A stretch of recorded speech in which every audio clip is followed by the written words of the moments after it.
MP DElEd वाले सभी students का यहाँ पर योग शिक्षा का 16 जून को जो पेपर होने जा रहा है प्यारे विद्यार्थियों, सभी विद्यार्थी क्वेश्चन पेपर को ध्यान से देखेंगे और अच्छे से इन सभी प्रश्नों को याद करेंगे, क्योंकि ये जो प्रश्न हैं 16 जून आपको परीक्षा में देखने को मिलेंगे। इसलिए आप पूरा पेपर ध्यान से देखें, अच्छे से इन सभी प्रश्नों को याद करें, जिससे कि आप परीक्षा में अच्छे नंबर प्राप्त कर सकें।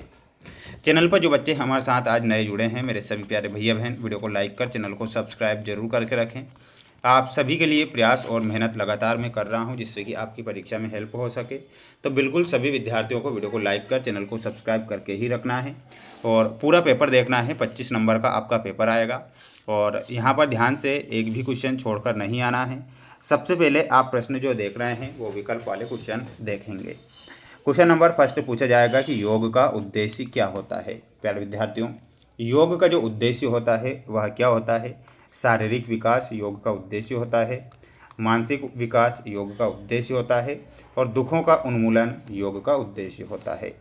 तीनों ही ऑप्शन अगर आपको सही दिए गए हैं तो प्यारे विद्यार्थियों, यहाँ पर आपको उपरोक्त सभी करेक्ट आंसर करके आना है, ये आपका सही हो जाएगा।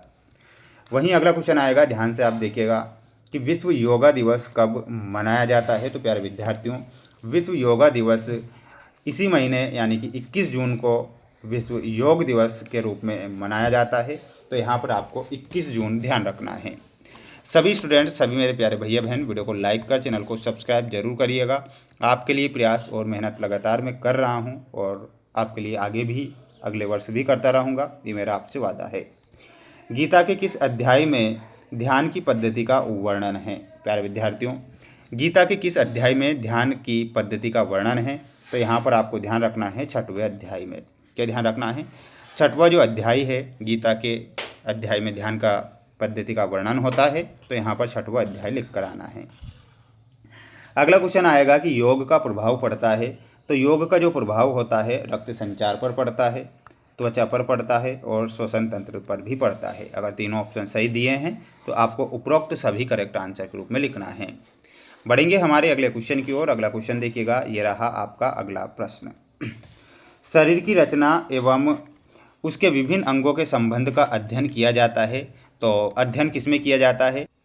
यहाँ पर आप ध्यान रखेंगे कि शरीर रचना विज्ञान में किया जाता है।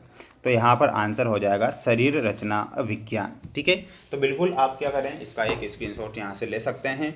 और सभी बच्चों से बस मेरा इतना कहना होता है कि माय डियर फ्रेंड्स, आपके लिए ही प्रयास और मेहनत मैं करता हूँ। अगर मेरा प्रयास और मेहनत आपको अच्छी लगती है तो सभी प्यारे भैया बहन वीडियो को आज लाइक ज़रूर करेंगे, ये मैं आपसे उम्मीद करता हूँ। अब दूसरा क्वेश्चन 2 नंबर में, तीसरा भी 2 नंबर में आएगा कि जैसे कि पीठ के बल लेटकर किए जाने वाले आसन के नाम लिखिए।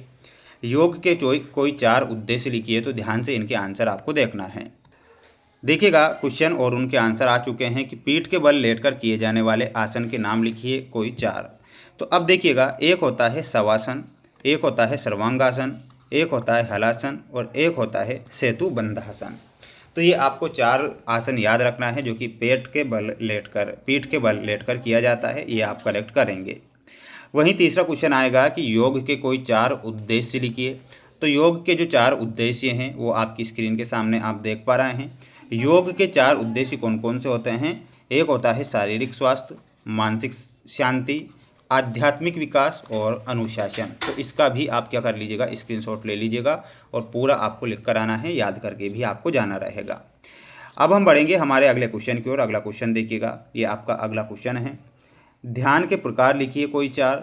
चिंता क्या होती है? धारणा का क्या अर्थ है? तो ध्यान से इनके आंसर समझना है। देखिएगा, आंसर आ चुके हैं कि ध्यान के जो प्रकार हैं वो इस प्रकार होंगे। प्यारे विद्यार्थियों, ध्यान का प्रकार होता है विपश्यना ध्यान और मंत्र ध्यान, सजगता ध्यान और एक होता है योग निद्रा। ठीक है, तो ये 4 आपको ध्यान रखना है। ध्यान के प्रकार विपश्यना ध्यान और मंत्र ध्यान, सजगता ध्यान और योग निद्रा।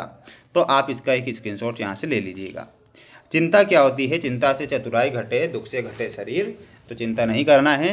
चिंता मन की एक ऐसी अवस्था है जिसमें व्यक्ति भविष्य की संभावित घटनाओं को लेकर डर, घबराहट या बेचैनी महसूस करता है।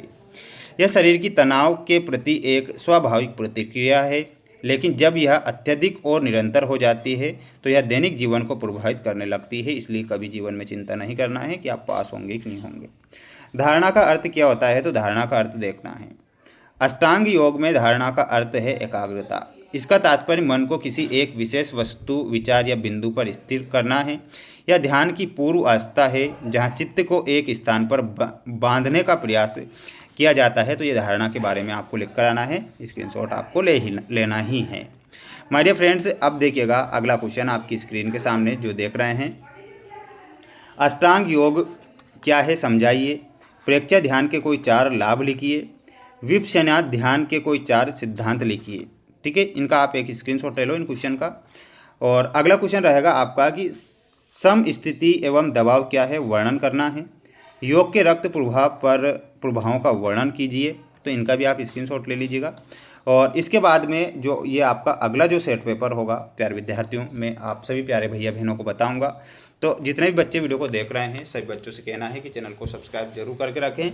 ये अगला सेट पेपर बहुत जल्द मैं आप सभी प्यारे भैया बहनों के लिए लेकर आऊँगा नेक्स्ट वीडियो में। तो चैनल को सब्सक्राइब जरूर करिएगा और अच्छे से प्रयास और मेहनत करिएगा, जिससे कि परीक्षा में अच्छे नंबर प्राप्त हों और मैं भी आपके लिए प्रयास मेहनत करूँगा। जय हिंद।